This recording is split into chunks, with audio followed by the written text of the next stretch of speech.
കഴിഞ്ഞ 2 ദിവസത്തെ സുവിശേഷ ഭാഗം വായിച്ചപ്പോഴും ഉള്ളിലൊരു സങ്കടമുണ്ട്. ഇന്ന് വായിച്ചപ്പോൾ അത് കുറച്ചും കൂടി കൂടുതലാണ്. അതിന് കാരണം യേശുവിൻ്റെ വാക്കുകളാണ്. സിറ്റുവേഷൻ വളരെ വേഴ്സാണ്. ഇന്നത്തെ ഗോസ്പൽ ബേസ് ചെയ്യുമ്പോൾ യേശു മരണത്തിലേക്ക് കടക്കാൻ പോവുകയാണ്.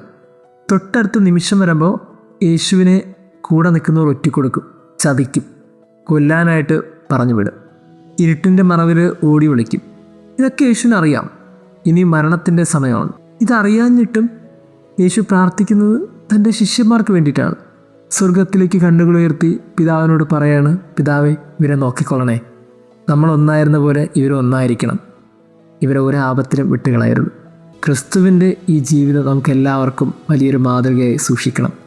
സ്വർഗത്തിലേക്ക് കണ്ണുകളുയർത്തുമ്പോഴും ആൾക്കാരുടെ മുമ്പിൽ മുട്ടുകുത്തുമ്പോഴൊക്കെ നമ്മുടെ ഉള്ളിൽ സ്നേഹിക്കുന്നവർക്ക് വേണ്ടി മാത്രമല്ല, സ്നേഹത്തിൻ്റെ പേരിൽ ചതിച്ചവർക്ക് വേണ്ടിയും, കൂടെ നിൽക്കുന്നവർക്ക് വേണ്ടി മാത്രമല്ല, കൂടെ നിൽക്കാമെന്ന് പറഞ്ഞ് ഉറപ്പ് പറഞ്ഞിട്ട് പാതി വഴിയിൽ ഉപേക്ഷിച്ച് പോയവർക്ക് വേണ്ടിയും പ്രാർത്ഥിക്കാൻ നമ്മളൊക്കെ ബാധ്യസ്ഥരാണ്. കാരണം അങ്ങനെ പ്രാർത്ഥിച്ച ഒരു പൊന്നു തമ്പുരാൻ നമ്മുടെ മുമ്പിലുണ്ടായിരിക്കുമ്പോൾ പിന്നീട് അങ്ങനെ അല്ലാതെ പ്രാർത്ഥിക്കാൻ നമുക്ക് ഏത് പ്രാർത്ഥനയാണുള്ളത്?